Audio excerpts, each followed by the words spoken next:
at the Broadbent Institute, and on behalf of Broadbent Institute's Online Leadership School, I really want to thank you for joining us today as participants and the people that will be speaking to us as panelists. Today's webinar is the Canadian Movement for Proportional Representation, what we learned in British Columbia and what's next for Quebec. We're going to have a debrief of British Columbia's referendum, focusing on the strategy of the right in BC for a winning no side. As we all know, a result that wasn't detected by public opinion polling. We're then going to take a deep dive into developments in Quebec, where the long fought for promise of a fair electoral system is within reach. That's very exciting and a good way to end in terms of presentations today. We're delighted to have three fantastic speakers here with us today. But before I introduce them, I want to offer a brief orientation about how to participate in the webinar and some logistical instructions. The webinar is 1 hour long. We're going to hear from our speakers, and then they will be asked to answer some of your questions. There's great interest in this topic, so people are still signing up for today's webinar, and many more are waiting for a recorded archive that we'll make available to everyone afterward.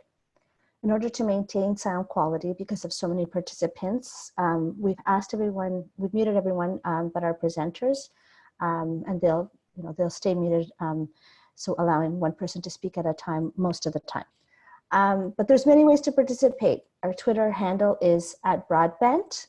At any time during the webinar, you can ask questions by clicking the Q&A icon. It will be, myself will be monitoring the Q&A, the questions that are coming from you, and I'll be moderating the discussion later with our speakers. Also, feel free to make comments by entering them in the chat box icon, also visible on your screen. We find this is a great way for people to connect with each other, maybe in different parts of the country. So please feel free to chat amongst yourselves. So let's get to it. We're going to start the debrief of the BC referendum experience with some context that encompasses the history and state of the debate in Canada with Megan Diaz. Megan co-authored the Broadbent Institute report, British Columbia, An Electoral System for All, and created videos and explainer content about proportional representation during the BC referendum. She holds a master's degree in political science from the University of British Columbia, the University of Columbia, not everything is about British Columbia, where she studied Canadian and American politics and political behavior. Then we're going to move on to an examination of the strategies, resources, and communications employed by the organized right in bolstering the no side in the referendum with Maria Dobrinskaya. She is BC Director with the Broadbent Institute and played a key role in building the Make Every Voter Count coalition in support of proportional representation in BC, and was the primary spokesperson for the Vote PR BC campaign, the official proponent in the referendum. And third, to learn about the momentum the movement for PR has gained in Quebec, we are turning to Joan Sebastian Dufresne. Joan Sebastian is a driving force behind Mouvement Démocratie Nouvelle, an organization that has campaigned relentlessly and successfully to put electoral reform in favor of a proportional voting system onto the political agenda in Quebec.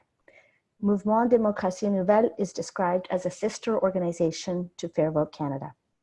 As moderator, I will be in charge of moving our conversation along so we can get to discussion and questions. So I ask our speakers to forgive me in advance for letting them know when their time is up. Is that cool?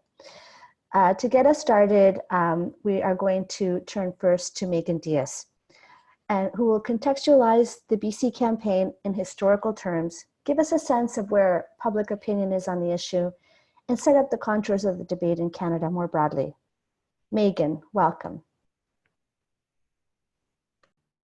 Hi, thanks so much for having me. Really excited to talk about this with you all. So I'm going to see if I can share my slides.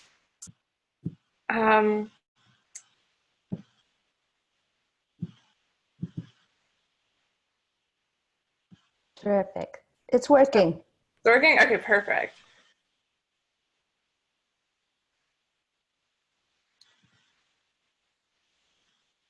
Okay, so I'm just going to give a little bit of background and context for electoral reform, both in Canada and in BC. So Canada has had its current first past the post system since Confederation, for a very long time. And increasingly, I would say, starting probably in the 90s, there's been significant calls for reform. So people were identifying problems with the current system and looking at ways to reform it. And in a lot of, usually these calls to reform entail moving to a proportional representation system. So just so we're all kind of on the same page, a proportional representation system is a system where a party wins. The proportion of seats that a party wins is proportional to the votes that they win. So if they win 40% of the votes, they end up with 40% of the seats, which, as we all know, is not how our current system always works. So there's been these calls for electoral reform in Canada. Those have resulted in some pretty significant pushes that have kind of gone beyond the advocacy nonprofit sector and really broken into the political realm. So these are all pretty significant instances where parties actually took up the electoral reform cause and tried to maybe do something with it. And as you can see here, there were several different ways that people have gone about trying to get electoral reform. We have referendums. The Liberal government convened an all-party committee, and none of these worked out. So all of these kind of reform options did not happen.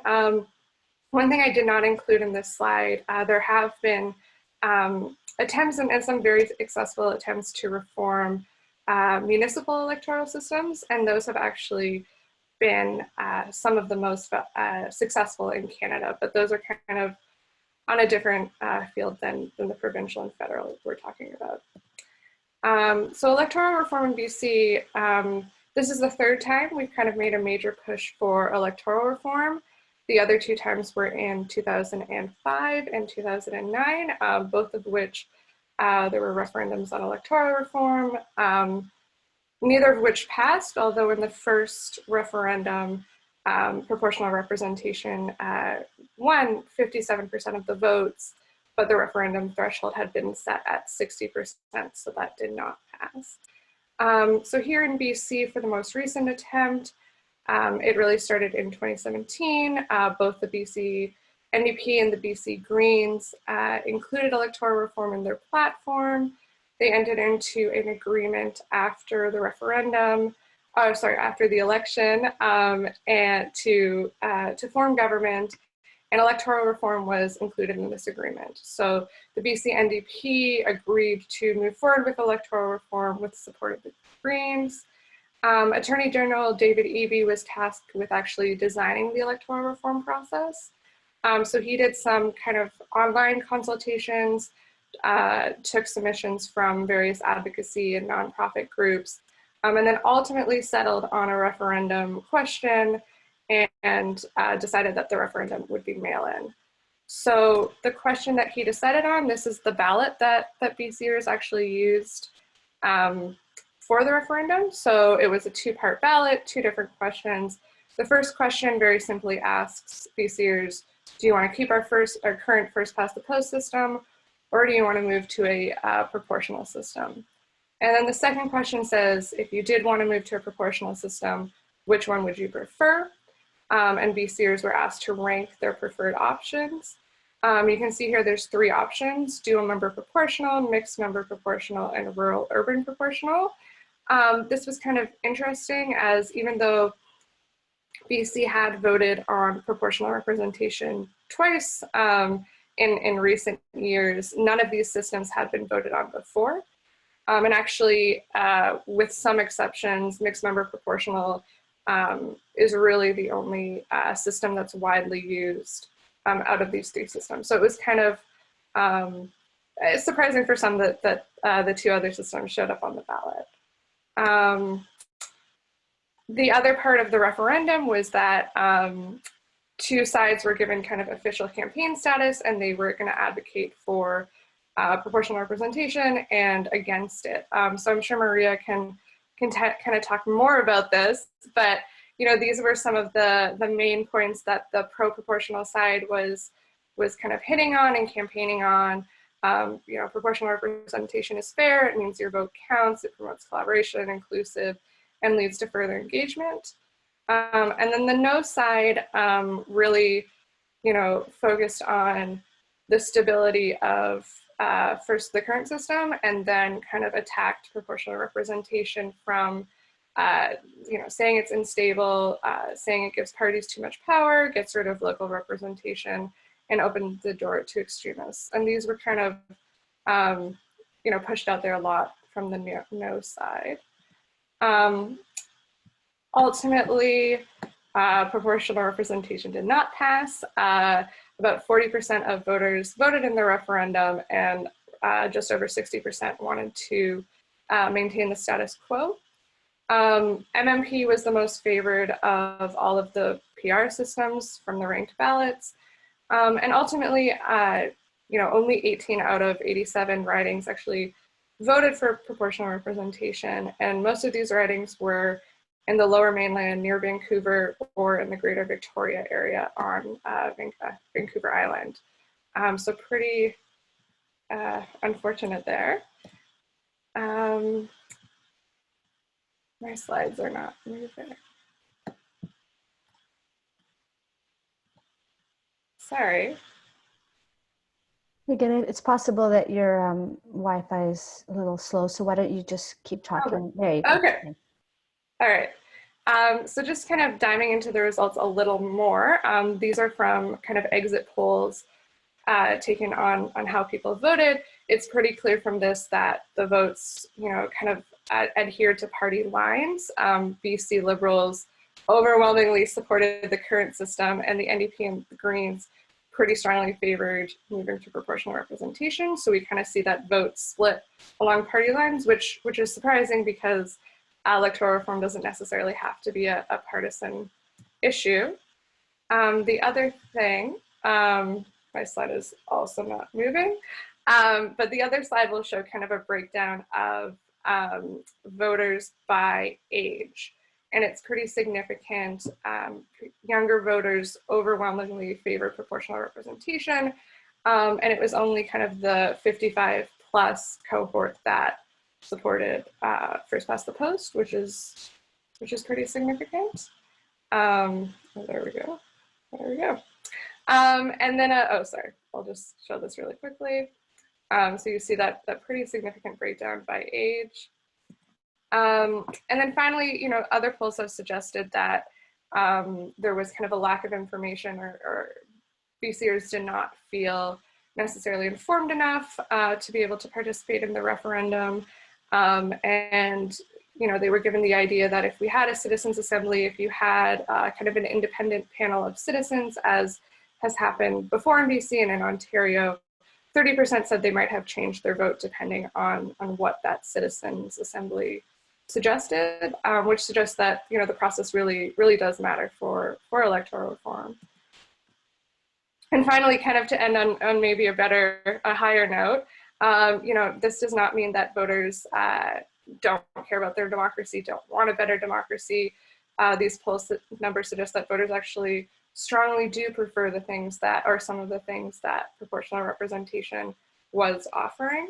So there's still, you know, hope there, and voters, it's not that voters don't care about these issues. It's just that maybe it didn't work out in this referendum. Thank you so much, Megan, for that overview. Some of what you're saying is resonating with people in the chat, and we'll pick up some of those lessons after we hear from Maria. As I give Maria time to set up her slides, what we're going to be asking Maria to give us a sense of is the sort of the actors for and against in this campaign, kind of look into the political and economic interests behind the no side, and dig into what strategies, resources, and the communications channels that they mobilized to defeat the yes side. So with that, I'm going to welcome Maria and hope that she can put up her presentation. Terrific.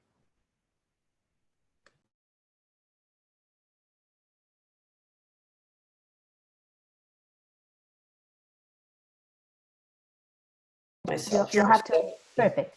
now I'm unmuted. Getting through the technology. Here we go. Okay. Well, thanks, Alejandra. Thanks, Megan, for that overview. And I'm going to, as Alejandra said, just try and break down some of the power dynamics at play that were particular to BC, but I think are relevant for the effort for electoral reform across the country. So who supported proportional representation in BC? This isn't a comprehensive list here, but it is an overview of organizations that have electoral reform at the center of their mandate, like Fair Vote Canada, political parties, the NDP and the Greens, Labour, Unifor, BC Federation of Labour, CCPA, Dogwood, Organizing for Change, Sierra Club, a number of environmental organizations, BC Federation of Students. I think that's right. Anyways, so what we saw, Hua Foundation. So what we saw in the people that were campaigning actively on behalf for proportional representation was quite a broad section of sort of civil society. I think one of the successes, albeit it was a challenging one, but that we did see in the sort of year leading up to the referendum was the sort of coalition building that happened, and certainly some of the partisanship that I think was very problematic, and I'll get to that in future slides. That was problematic in many ways. It was also helpful in some ways in bringing players into the electoral reform movement that hadn't necessarily been there before. One of the things, though, that I will say, and Megan touched on it, is that most of these organizations, many of them wouldn't consider themselves to be partisan. They're independent, they're nonpartisan, but they're certainly progressive. Fair Vote Canada, I think being the exception, a genuine sort of cross-partisan or pan-partisan organization, was anomalous in a movement that really was focused around sort of a progressive movement, and that was helpful in a number of ways, and was certainly in alignment with the government partnership that was promoting the referendum, but was problematic in other ways. As was mentioned, electoral reform historically has not necessarily been, nor should it be, a partisan issue.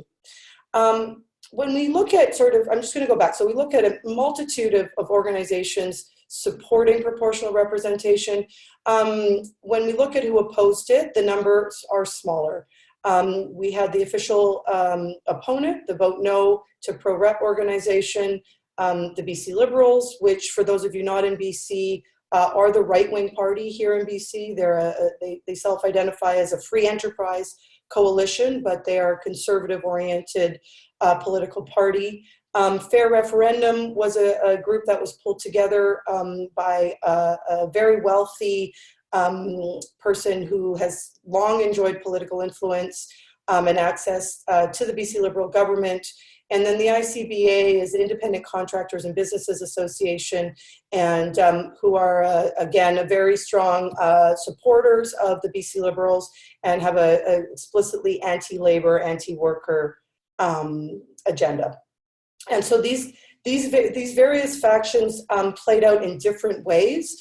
In the campaign period, the specific campaign period, which was from the beginning of July until the vote happened in December, there was fairly strict parameters around campaign funding and campaign spending, which interestingly and not coincidentally basically meant that both Fair Referendum and the ICBA were not active players from a campaigning perspective, because largely their funding is dependent on corporate donations, and those were not allowed within the referendum campaign period.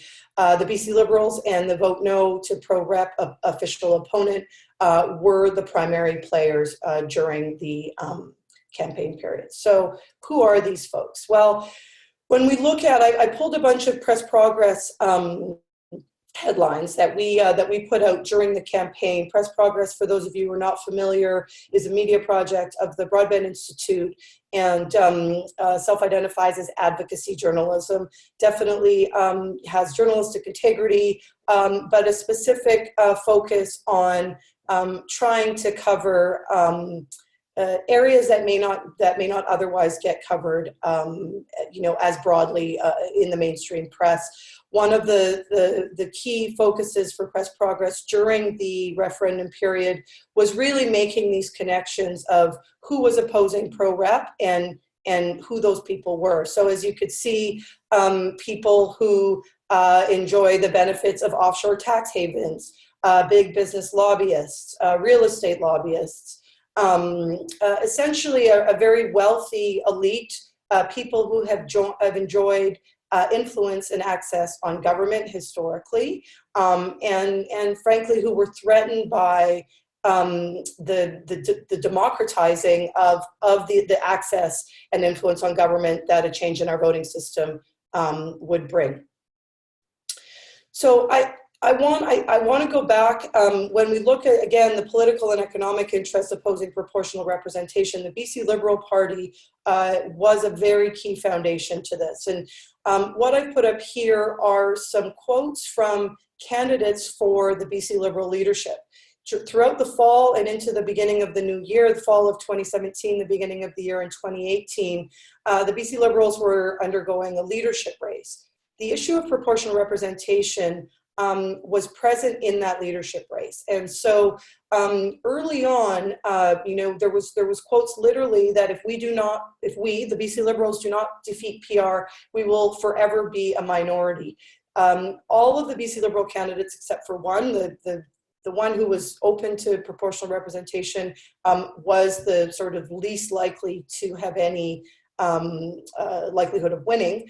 But all of the front runners were very, very clear that they saw proportional representation as a threat to their ability to continue to govern and have power in British Columbia. And again, for context, for those of you not from BC, this is a party that governed for the last 16 years, and only recently was out of office.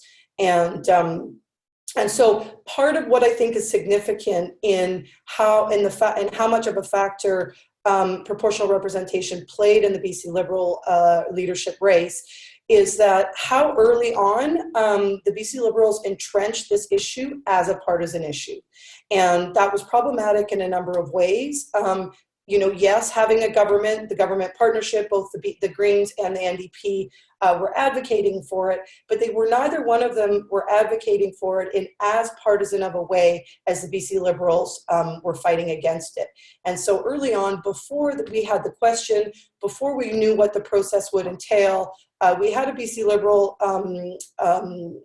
leadership race that was essentially framing up the referendum as advantaging one side as an existential threat to their existence, and putting words like rigged into the lexicon, which they continue to push, and we saw as a continued theme. So it was a very early seeding of some of these really key ideas, both around the partisanship and some of these essential frames questioning the process overall.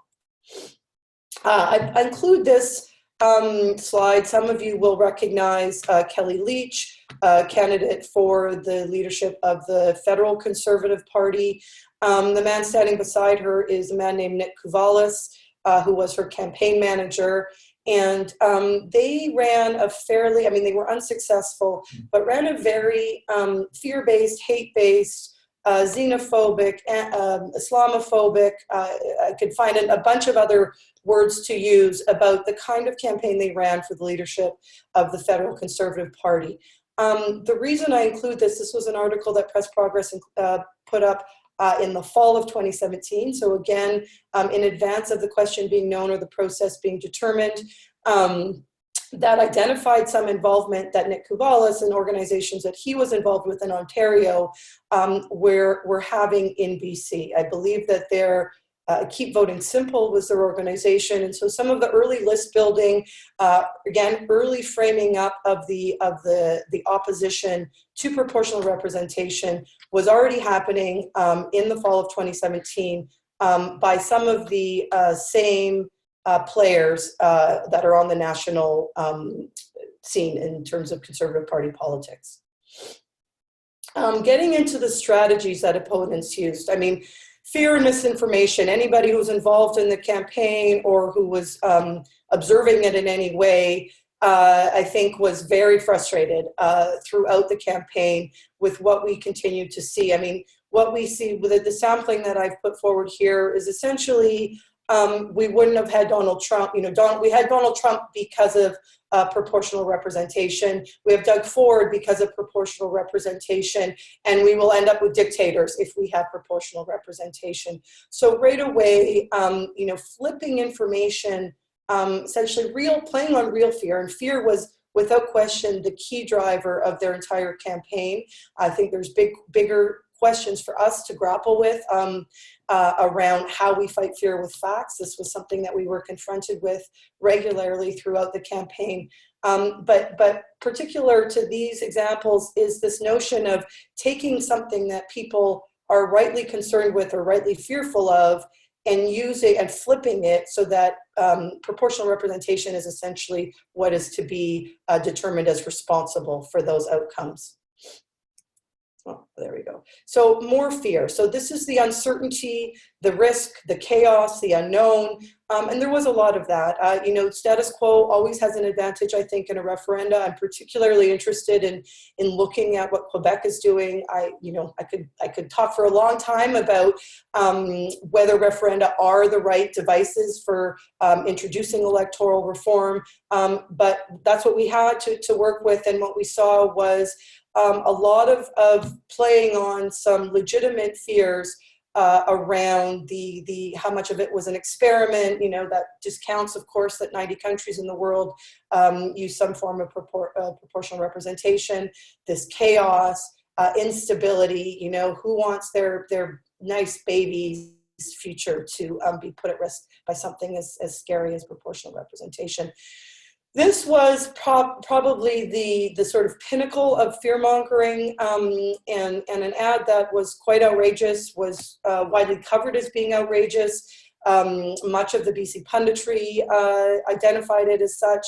The No campaign doubled down on it, and it is the kind of thing where, you know, it was talked about for easily a week.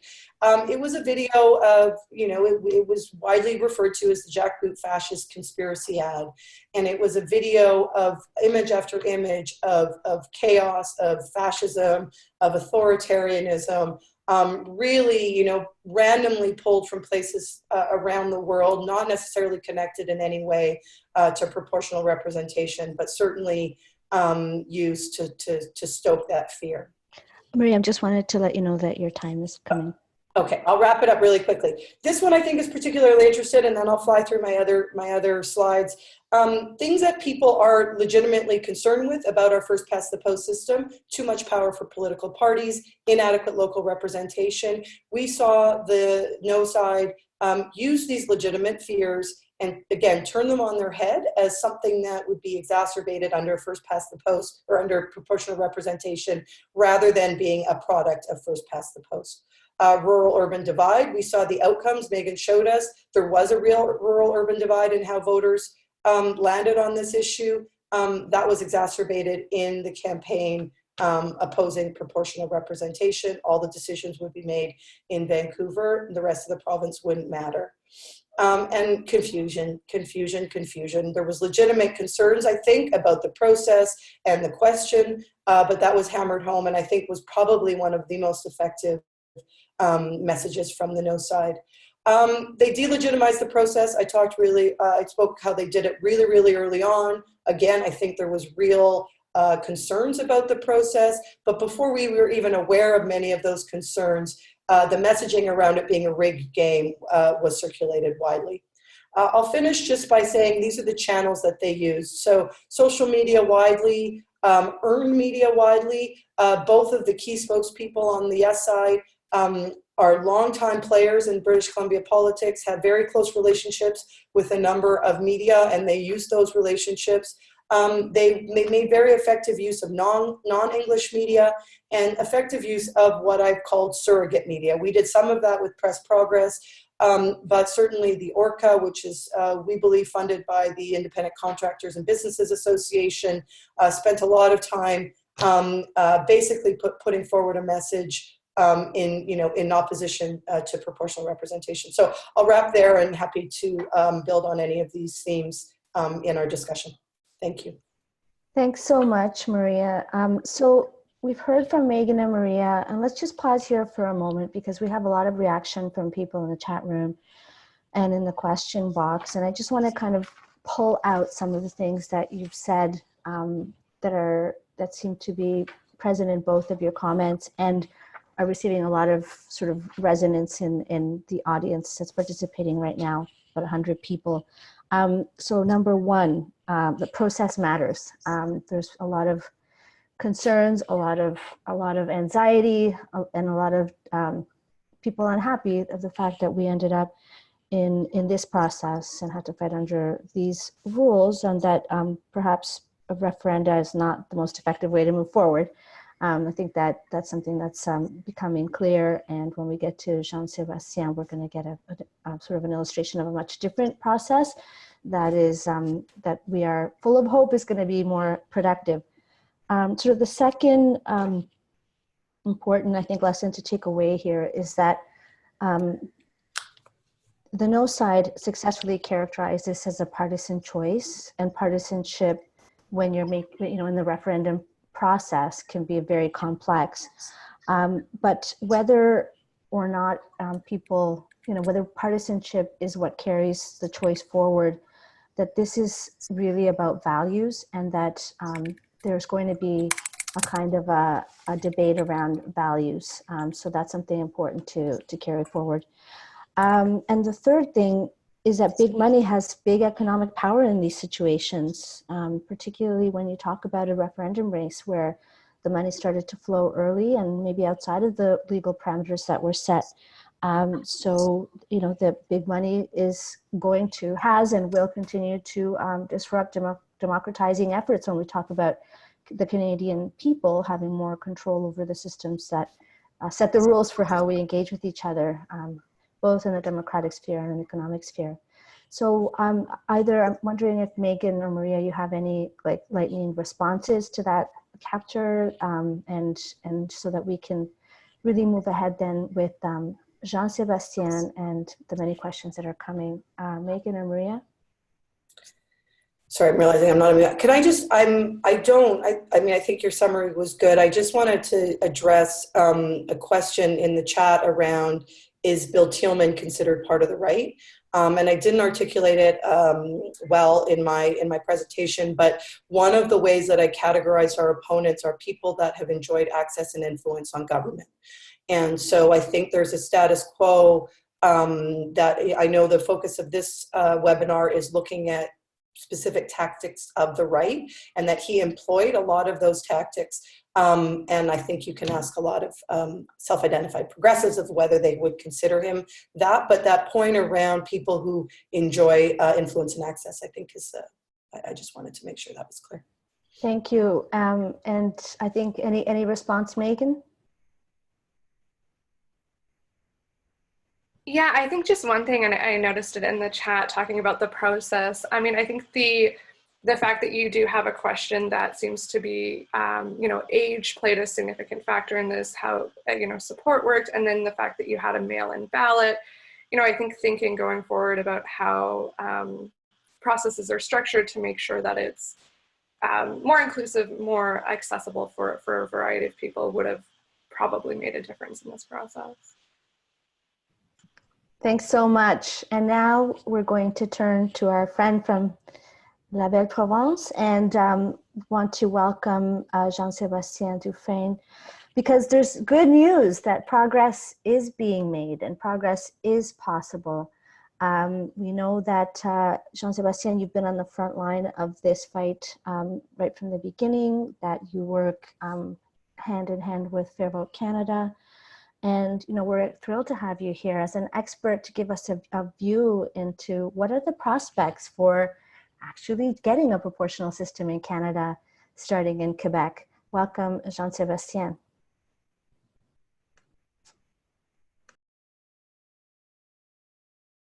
You're still muted, so you're going to have to unmute yourself first. If you there, terrific. Thank you. Go ahead. Yes, great. Well, thank you very much for having me today. Yes, I'm Joan Sebastian. I've been involved for many years in the movement for electoral reform, either through MDN, but I also am a member of the National Council for Fair Vote Canada. I've been there for a few years now.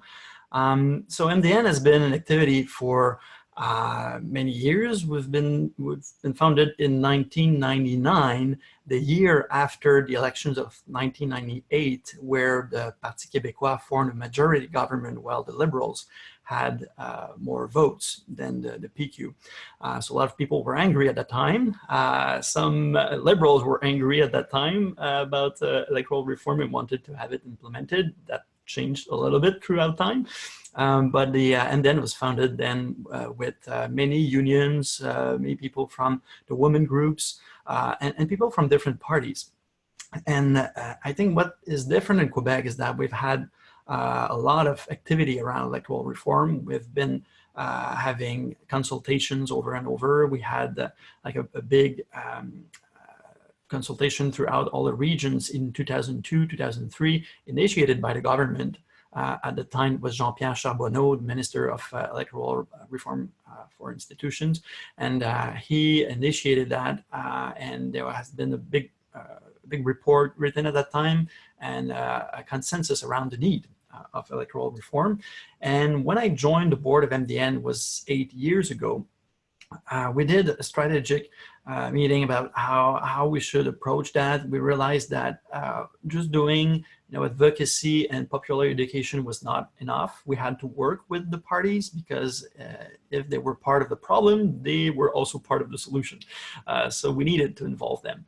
And what we started actually in 2016 was a 2 years journey to a transpartisan agreement. So in spring 2016, we held 3 half-day meetings with representatives of all major civil society organizations. We had people from the unions, the women groups, the students, the youth movement, the community groups, and also MNAs of all parties who had received at least 0.5% of support in the previous elections. So we wanted to really have not only parties represented at the National Assembly, but also other parties that had like a minimal support from the public.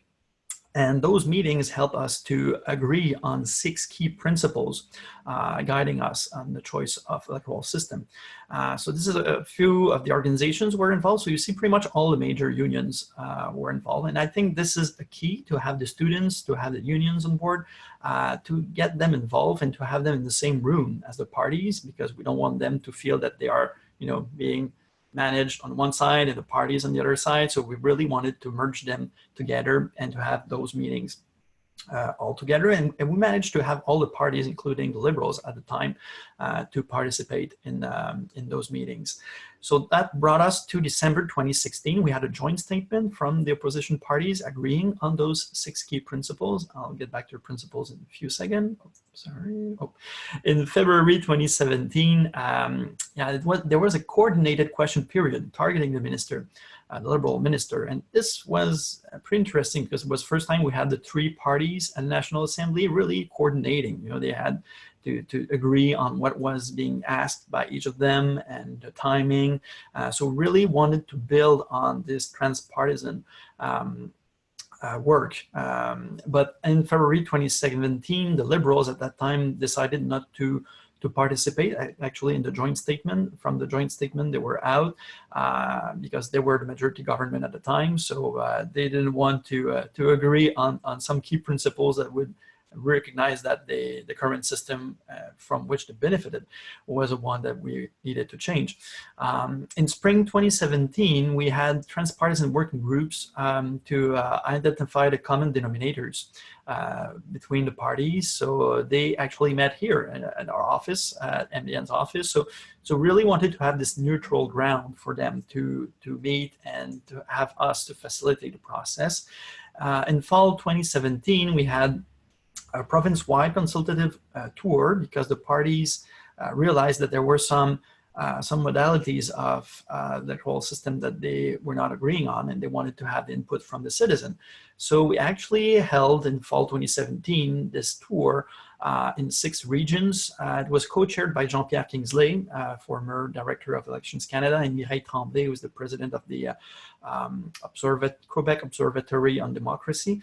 And we participated, so we had 250 participants. There's a report that's been produced, a 30-page report with 12 recommendations that you can find online on our website at the chaquevoixcompte.com. So you can see there the report, also a video that has been put up with the 2 chairs, the co-chairs, who explain the recommendations.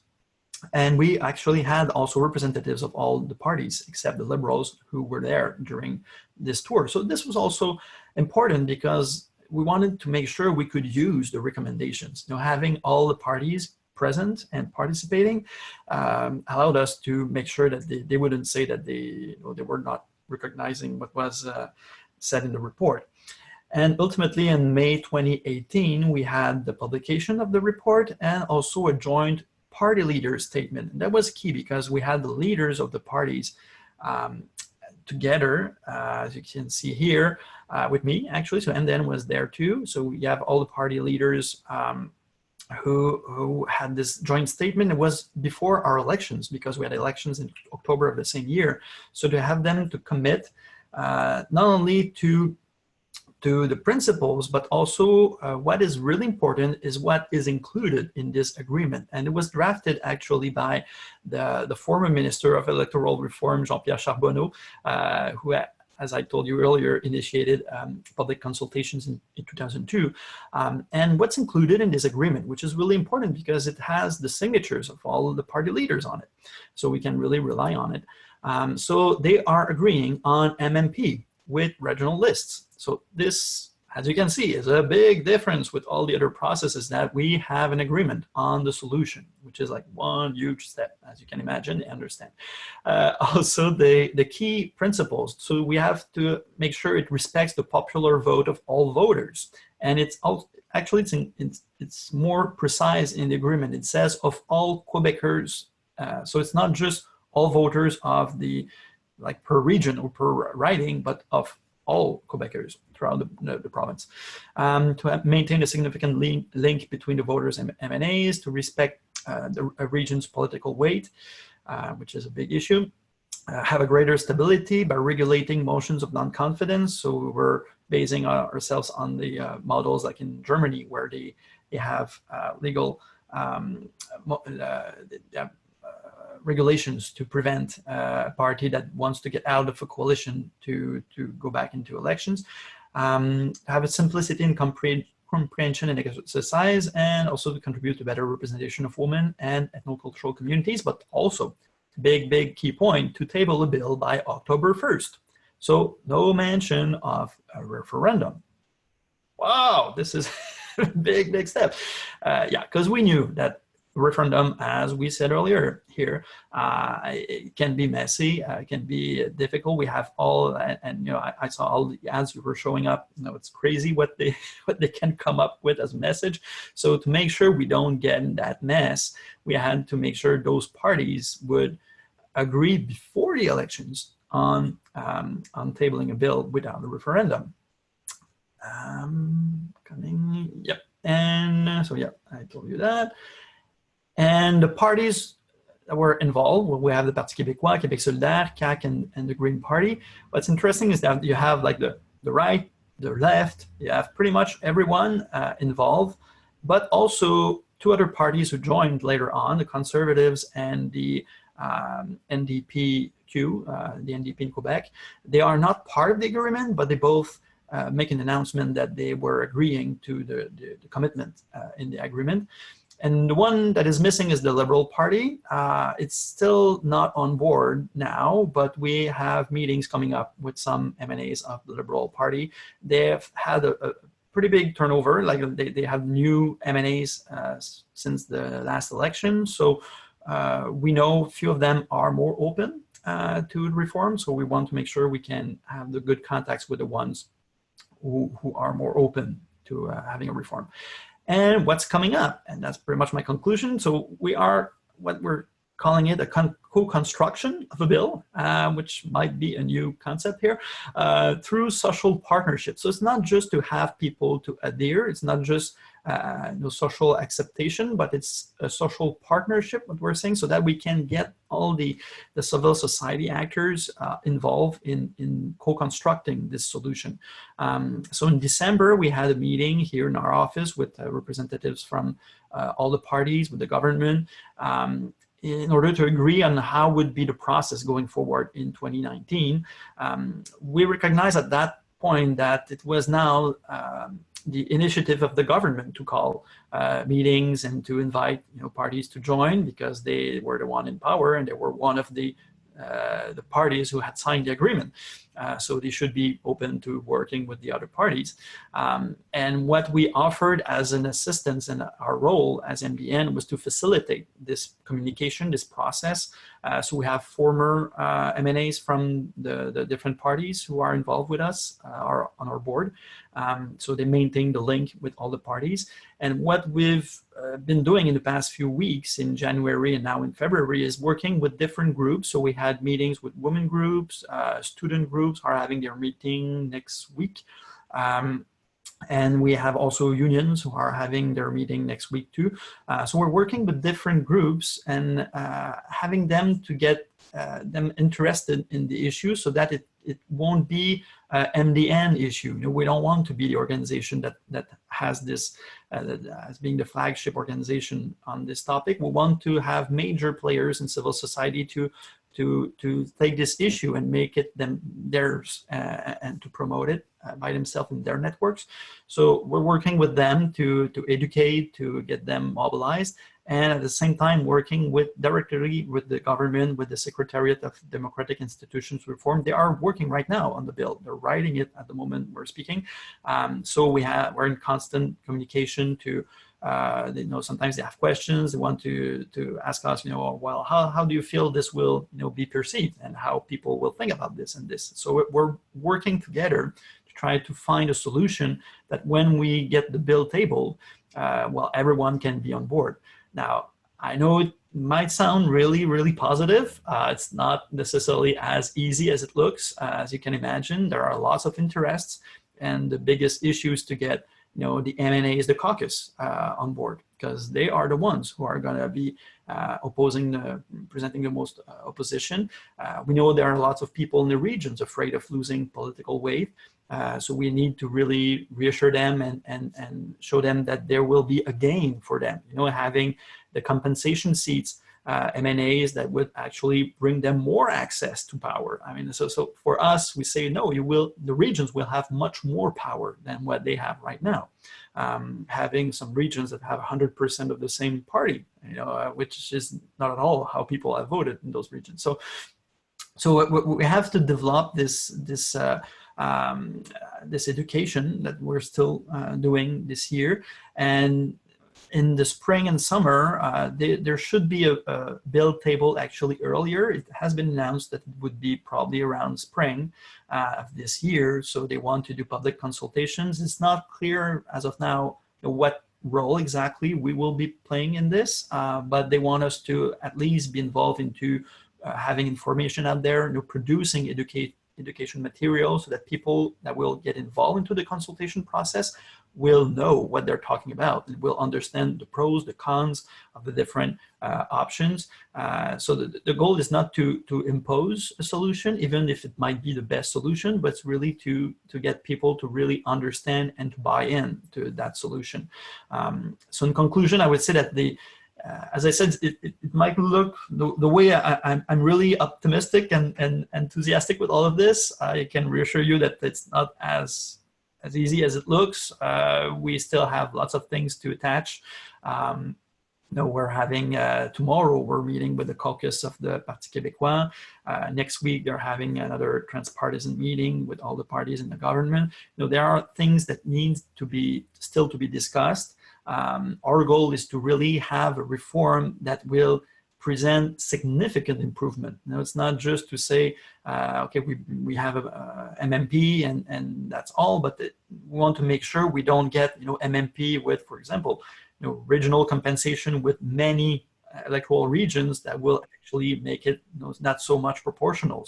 So we want to make sure that we want to get the most we can for Quebecers, but at the same time, we want to make sure we don't open the door for the government to just go in and say, okay, well, people don't agree on the details, so we should rather not have it. So, okay.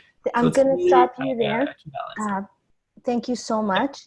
You've lit up the chat and the questions with people excited about what you're doing. I just want to say before, you know, that what I'm hearing, which is really different here, is that you know, you're taking a social movement approach, which is different than a campaign approach.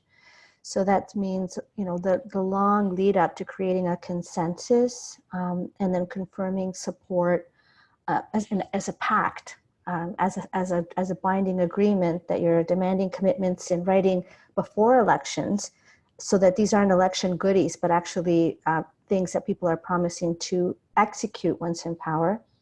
And I think one of the things that stands out the most is that you're starting from an agreement of core values. Like, are you or are you not in favor of voters being able to determine the outcome of the election? Are you or are you not in favor of a more democratic system? And the articulation and the principles that you described right from the beginning seems to have moved this social movement in a very sophisticated way away from the debates that are very common in the rest of Canada, that is more about which system do I like better, or, you know, the kind of the things that that don't allow for the broad building of social consensus, which has been achieved in Quebec. I just that's very different. There's a lot of excitement in the chat about what you've done and what you've learned to move away from a referendum approach and even a citizens assembly approach, because it's sort of been incrementally studied, but the study leads to something. There's a lot of also excitement that you've been able to confirm past politicians, but I'm wondering how, like, okay, what's different here? You have, maybe, does more political parties make a difference? Is it like a 2 or 3 party system more problematic for winning? Megan, Maria, Joan Sebastian, jump in here, because I think that what we're seeing here is like a better model, and that seems to be an agreement all along in terms of people's participation on this webinar right now.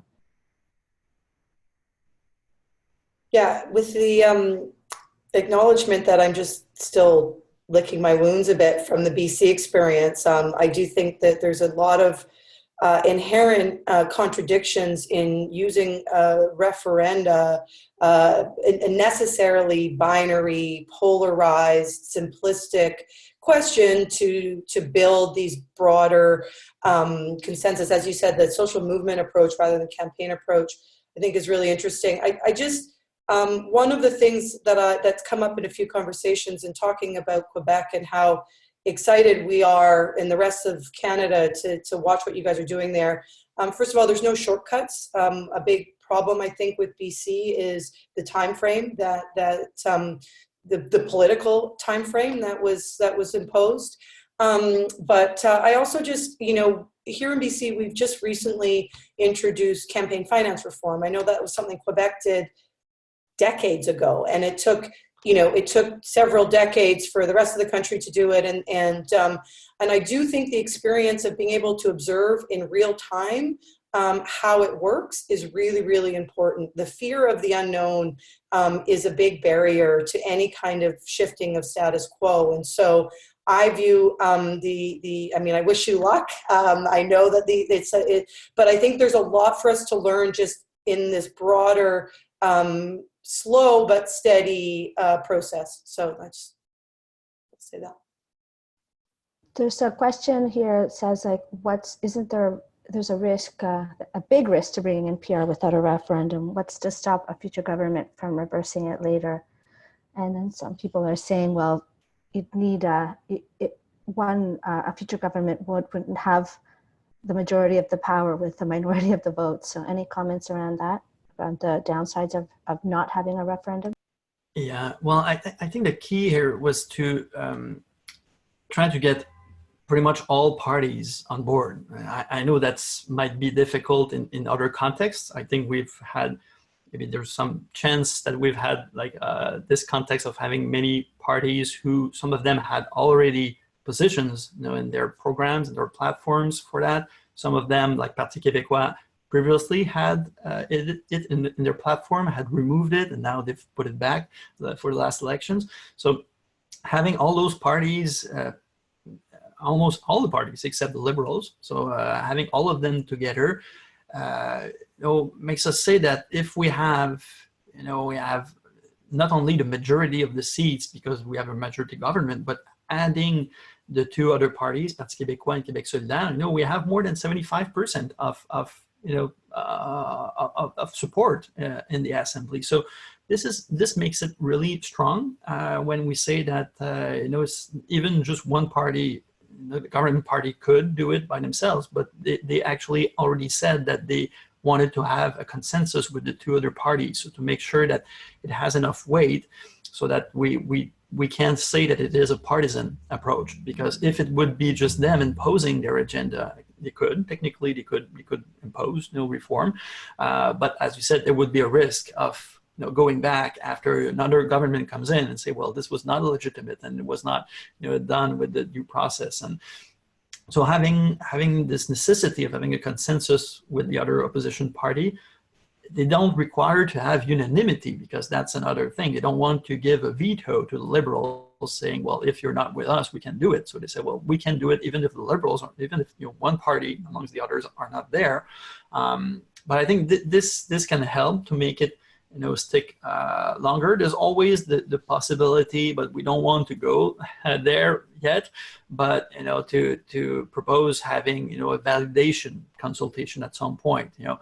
But what we've heard from the New Zealand experience is that it would take many years. You know, it's not just one election or two elections. We would need to wait like 20 years or something, you know, before we do a validation consultation to make sure that people can outweigh, you know, the benefits of this, you know, reform, and it's not just in one or two elections that we can see them. So this can always be something can put on the table. Nobody is asking for it right now, so zip, we don't go there.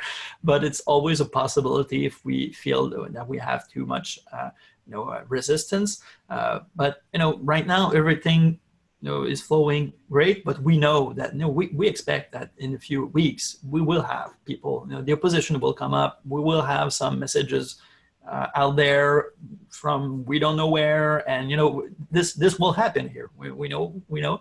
But the key right now is to make sure we can keep everyone stick together and have the three parties who are agreeing together to stick and to come up with a proposition that they all agree to.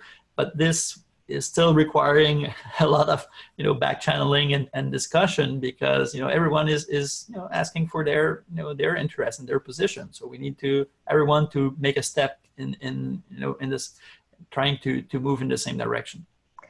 I just want to capture here that there's what we're having a conversation here about in a deeper way is like, where does power reside? Do we just campaign and try to convince a decision maker in power to do what we want? Or do we start to assert some dominion over decision making as people in general? And that's something that I think in Quebec is done, even on the question of the environment and the pact around climate change. It starts to become a practice of people asserting themselves and in between elections, and not just as sort of the people elected having all the control over the decisions that are made over our lives. So thank you so much. You know, there's a lot of love for Joan Sebastian, for your decades of commitment, the progress that you've made.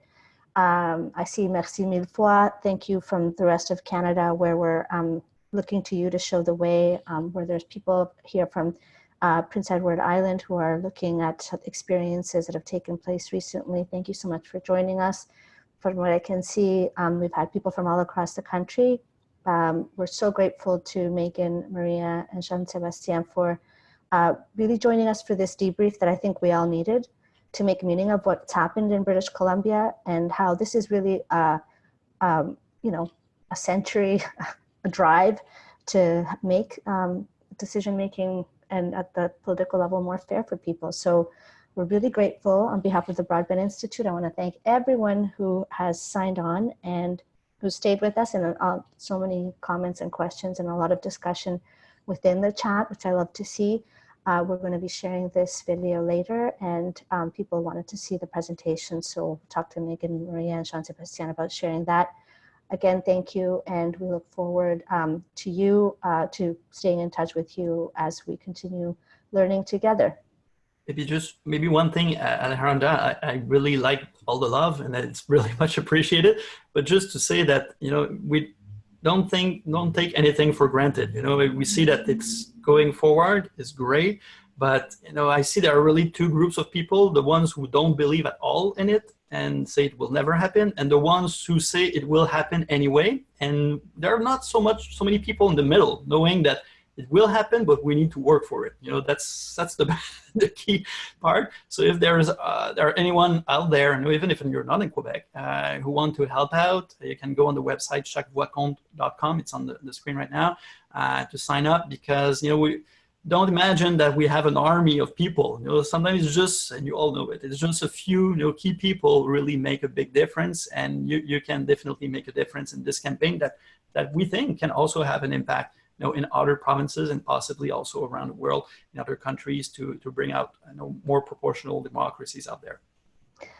On that note, thanks very much. I've been asked my contact information. You can find me at abravo@broadbandinstitute.ca. Thanks, everybody, and have a wonderful rest of the week. Take care, everyone.